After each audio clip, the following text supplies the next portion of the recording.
कारवार मार्गावरील जोरडा नजीक रस्ता खचल्याने बस तसेच अवजड वाहनांना सदर मार्ग तात्पुरता करण्यात आला बंद।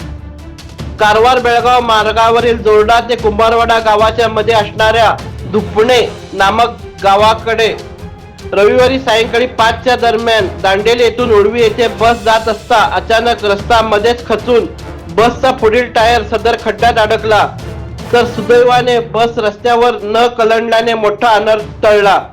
तर याच ठिकाणी गेली 2 वर्ष पावसात सतत रस्ता खचत असून ही घटना तिसरी वेळा झाली आहे।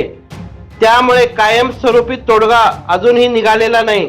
तर या ठिकाणी रस्ता खचत असल्याने दुरुस्तीसाठी प्रथम 27 लाख व त्यानंतर सदर मार्ग कोसळल्याने पुन्हा 40 लाख व त्यानंतर पुन्हा गतवर्षी 50 लाख रुपये मंजूर करून सदर ठिकाणी काम करण्यात आले होते व इतकी रक्कम खर्च करूनही अजूनही या ठिकाणी रस्ता खचत असल्याने ठेकेदाराच्या कामाबद्दल प्रश्नचिन्ह निर्माण करण्यात येत आहे।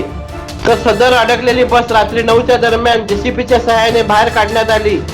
तर सध्या या मार्गावरून 4 चाकी वाहनांना वगळता इतर वाहनांना बंद करण्यात आले आहे। तरी या मार्गावरून जाणाऱ्या सर्व बसेसना बंद ठेवण्यात आले असून सोमवार रोजी पीडब्ल्यूडी विभागाने परीक्षण केल्यानंतर बस जाण्यालायक असल्यास सोडण्यात येणार असल्याचे यावेळी सांगण्यात आले। त्यामुळे पुढील काही दिवस अवजड वाहनांना सदर मार्ग बंद ठेवण्यात येण्याबाबतही सांगण्यात आले आहे।